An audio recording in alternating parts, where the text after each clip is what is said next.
31살 여자입니다. 결혼식 날짜가 얼마 남지 않았는데 참 여러 가지로 생각이 많이 드네요. 제가 살고 있는 지역은 부산입니다. 저희 부모님은 작은 식당 하나 운영하고 계시고 대박집까지는 아니지만 그래도 한 번쯤은 들려봐야 할 맛집으로 아는 사람들 사이에서는 소문이 자자해서 평소에도 손님이 그럭저럭 있는 편이고 특히 휴가철에는 정신이 없을 정도로 바쁜 가게를 하고 계세요. 한 자리에서 오래 하셔서 단골 손님이 많은 가게입니다. 장사하는데 남는 거 없이 한다고 하면 당연히 거짓말이겠지만 그래도 가족들 먹는 밥이라 생각하고 운영하시는 철칙을 가지고 계셔서 생각만큼 많이 남기지는 않으세요. 그래도 성수기인 휴가철에는 회전율이 엄청나기 때문에 그때 버는 돈은 거의 남는 거라고 보시면 됩니다. 부모님이 장사로 돈을 어느 정도 버셨지만 진짜 돈을 번 건 사실 부동산이에요.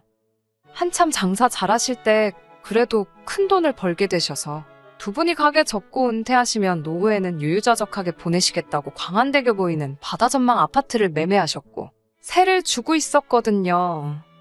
우스갯소리로 하는 말이지만 장사 40년 해서 모은 돈보다 4년 사이에 아파트 값이 올라서 번 돈이 크다고 하실 정도로 집값이 순식간에 엄청나게 올랐습니다. 장사도 잘 되고 부동산으로 큰 돈도 버셨지만 코로나 시국에 손해를 많이 보셨어요. 영업시간 제한과 거리두기로 자영업자들 죽어나간다는 소리가 곳곳에서 들려오는데 저희 부모님 식당이라고 해서 그걸 피해갈 수는 없었지요.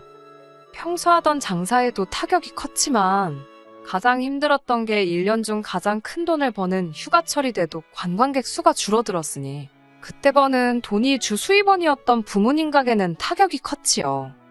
원래는 성수기 때 직원들도 더 뽑아서 쓰고 그랬는데 몇 달이면 끝날 줄 알았던 그 상황이 1년이 되고 2년째가 되니까 버티기가 힘들더라고요. 오래같이 일하신 분들도 결국 가게 사정 때문에 그만두시는 사람도 계셨고 아예 은퇴하시는 분들도 계셨어요. 그때 부동산은 한참 오르고 있었으니 솔직히 손해본 건 아니었지만 언제까지 지속될지도 모르는 상황에 한참 잘 오르고 있는 집을 정리해서 손해를 메꾸자니 세금으로 나가는 돈도 크고 이래저래 그게 해결 방안이라는 생각이 들지 않았습니다. 당시에 저는 원래 지역에 있는 중소기업에서 회사원으로 일을 하고 있었는데 처음에는 가게에서 손해보는 돈을 제 월급으로 대신 메꾸고 있다가 도무지 답도 안 보이는 상황에 결국 제가 회사를 그만두고 부모님 가게에서 일을 하기로 했습니다. 제 월급이 뭐 얼마나 대단한 돈도 아니고 제 월급으로 다른 직원들 인건비 내주는 상황이었으니 부모님 입장에서는 직원 수를 줄이고 제가 일하는 편이 덜 손해를 봤기 때문이었어요. 그때 가장 힘들었던 건 부모님 사정을 뻔히 아는데 제 월급 챙겨달라고 할 수가 없어서 제가 몸으로 때우고 있기는 했지만 그렇다고 해서 벌던 만큼의 월급을 보장해 달라고 할 수 없었기에 거의 무급으로 일하다시피 했습니다. 결혼을 준비하고 있던 남자친구는 원래는 서울 사람이고 다니던 회사가 지사가 있었는데 그게 부산에 있었어요. 코로나 시국이 오기 훨씬 전부터 혼자 부산에 내려와서 살고 있었고 어쩌다가 인연이 닿아서 연애를 시작하게 되었습니다. 남자친구는 제가 부모님 가게를 돕는 걸 반대를 했어요. 제 월급이며 모아둔 돈까지 부모님 가게로 들어가는 걸 알고 있었는데 솔직히 그 상황을 반기는 사람이 어디 있겠어요. 거부감을 느끼는 건 당연하다고 생각했습니다. 더군다나 남자친구나 저나 서로 나이가 있는지라 결혼 이야기가 본격적이지는 않았지만 오고 가고 있던 상황이었으니 제가 돈을 더 모으는 상황이 아니라 그나마도 모아놓은 돈을 계속 까먹고 있는 상황에 솔직히 결혼 이야기는 물 건너갔다고 생각했습니다. 부모님께서는 항상 그 상황에 대해서 제게 늘 미안하다고 하셨고 제가 들였던 돈은 노후 대책인 아파트를 팔아서라도 꼭 갚겠다고 하셨기에 솔직히 부모님이 제 돈을 떼먹을 거라 생각하지는 않았습니다만 남자친구의 경우에는 항상 가족끼리 돈으로 얽혀서 좋을 것 없다면서 이 상황을 부정적으로 받아들이고 있었어요. 제 돈이 못해도 4천만 원 정도 묶여버린 상황이었거든요. 애초에 남자친구 계획은 저희가 결혼하게 된다면 서울에 있는 본사로 복귀해서 서울에서 결혼 생활을 하고 싶어 했기에 더더욱이 돈 한 푼이 아쉬운 상황에서 특히 제가 회사를 그만두고 부모님 가게에서 일을 시작하기로 했다는 말을 들었을 때는 거의 헤어지자는 소리까지 들을 뻔했습니다. 그러던 와중에 부모님께서 제안을 해오셨어요. 노후 대책으로 가지고 있는 집에 일단 신혼집으로 쓰면 어떻겠냐고 제안을 하셨습니다. 혼수나 그런 것들은 다 채워줄 것이고 가정가구 같은 것들이야 나중에 저희가 정말 서울로 삶의 터전을 옮기게 된다면 그냥 가져가기만 하면 되는 부분이었으니 말이지요. 그리고 상황이 나아진다면 부모님은 제 돈을 제일 우선순위로 해서 갚아줄 것이고 최후의 최후까지 다른 방도가 없다면 집을 팔아 돌려주면 되지 않느냐고 말씀하셨습니다.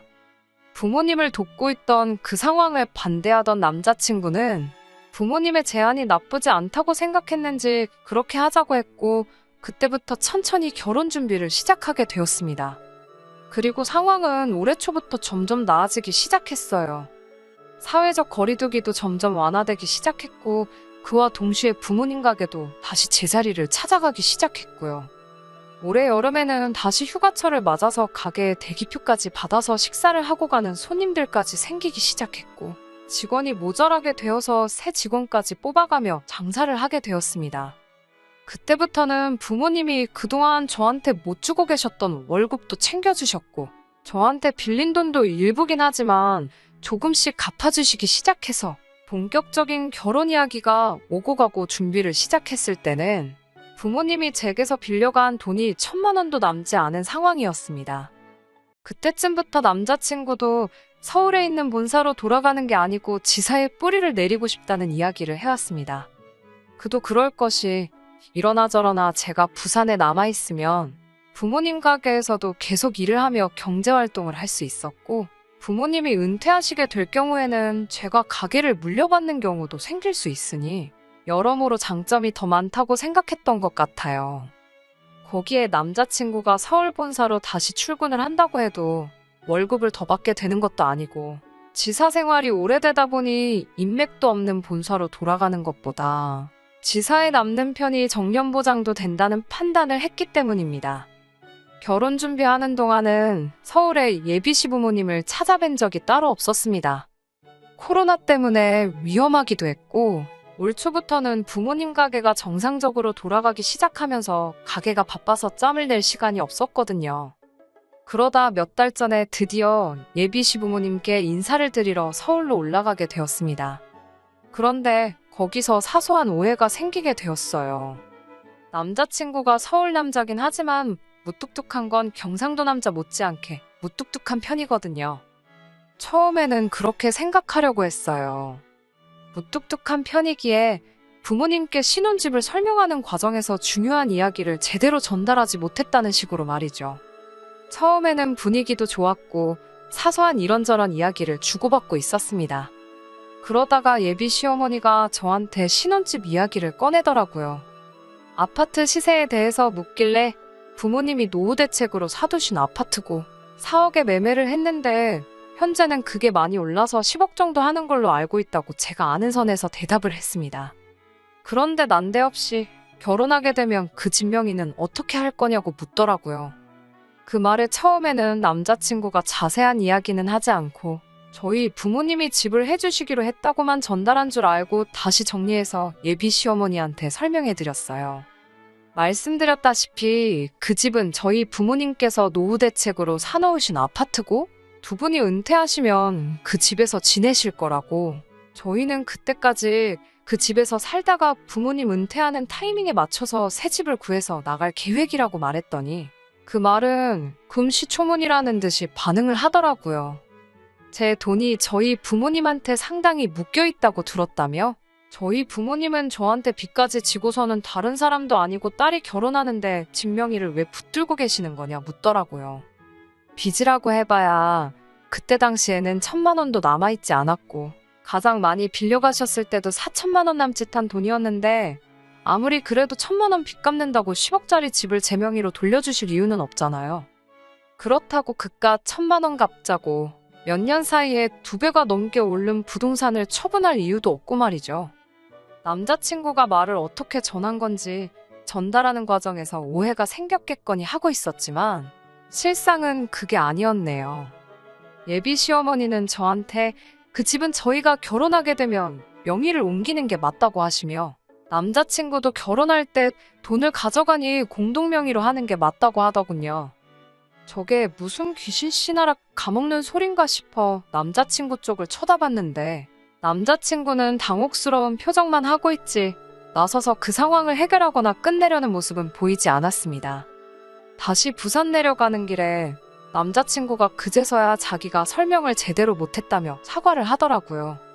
그 상황에서 잘못 알고 계신 거라고 예비 시어머니한테 자초지종부터 모든 걸 설명하고 있을 때는 찍소리도 안 하더니 집에 가는 길에 제 기분 풀어준답시고 그제서야 사과를 하는데 솔직히 남자친구가 처음으로 못 믿었다는 생각이 들었어요. 결과적으로는 예비 시어머니한테 처음부터 끝까지 설명하게 되면서 아무리 결혼을 하고 나서라도 그 집은 저희 부모님 노후 대책이나 마찬가지이기 때문에 공동명의는커녕 제 명의로도 돌아가지 않을 거라고 못을 박아두기는 했습니다. 부모님과의 금전관계도 몇 달 뒤에는 완전히 해결될 일이고 만에 하나 그 집을 저희가 제 부모님한테서 매매를 하게 되더라도 값은 시세에 맞춰서 제 값을 치를 것이라고 확실하게 선을 그어놨어요. 아무리 부모님한테 설명하는 과정에서 오해가 생겨났다 하더라도 이해하기 힘든 부분이 많았습니다. 그래서 그런가 솔직히 이 결혼을 하는 게 맞는 건지 싶은 생각도 드네요. 혹시나 예비 시어머니가 꺼낸 말이 오해에서 나온 것이 아니고 모든 상황을 알고 있는 와중에 나온 본심이 아닐까 하는 생각 때문에 말입니다. 어찌저찌 오해를 풀었다고는 하지만 솔직히 첫인사 드리고 나서부터 생각이 많아 일도 손에 안 잡히는 상황이네요. 이미 5년 가까이 연애를 했고 남자친구도 거의 저 때문에 서울 본사 돌아가는 거 포기하고 부산에 뿌리 내리기로 했는데 사소한 오해 때문에 결혼을 뒤집어버리는 게 맞는 건가 싶기도 하고 고민이 참 많네요. 그냥 넋두리나 해보는 겸 이렇게 사연을 보내봤습니다. 안녕하세요. 오랜만에 다시 인사드리네요. 결론부터 먼저 말씀드리자면 결혼식을 열흘도 채 남기지 않은 상황에서 남자친구와는 끝내 파혼하기로 했습니다. 애초에 그런 오해가 생긴 뒤로 파혼 생각을 안 한 것도 아니지만 오해도 풀었고 그동안 길게 만나온 시간도 있으니 좋은 게 좋은 거라고 생각하기로 했었거든요. 그런데 실상은 그게 아니었네요. 애초부터 저나 저희 부모님을 아주 물러보고 있었던 겁니다. 오해 풀고 나서 결혼 날짜까지 잡았고 결혼 준비 하나씩 해나가고 있었어요. 식은 부산에서 올리기로 했습니다. 아무래도 남자친구도 직장 생활을 내내 부산에서 해왔다 보니 가족 친지분들 서울에서 부산 내려오는 버스 대절해드리고 식은 삶의 터전인 부산에서 올리는 게 맞다고 합의를 했었거든요. 식 날짜까지 잡아놓은 상황에서 전세로 살고 있던 분들이 나가게 되면서 집이 빈집이 되었습니다. 그 와중에 어찌저찌 부모님이 저에게서 빌려간 돈은 전부 돌려받았고 부모님께서 어차피 고쳐서 살 집인데 저한테 그동안 빌렸던 돈도 있었고 하니 이자 내주는 셈 치고 리모델링하고 인테리어를 해주기로 하셨어요. 어차피 언젠가는 부모님께 돌려드려야 할 집이었지만 그래도 신혼집이었으니 인테리어는 최대한 저희가 원하는 대로 하게 되었습니다. 원래도 신축에 가까운 아파트였는데 리모델링 해놓으니까 더 번지르르해졌더라고요. 특히 통창으로 보이는 바다 전망이 정말 멋지고 밤에는 맘대로 야경이 너무 좋더라고요. 당장 들어가서 살아도 되지만 그래도 시골리고 신혼여행 다녀온 후에 의미 있게 들어가서 살려고 입주는 따로 안 하고 있었어요. 그런데 예비시모한테 전화가 왔어요. 예비시부모님과 결혼한 예비신우 부부까지 해서 당장 내려오겠다는 겁니다.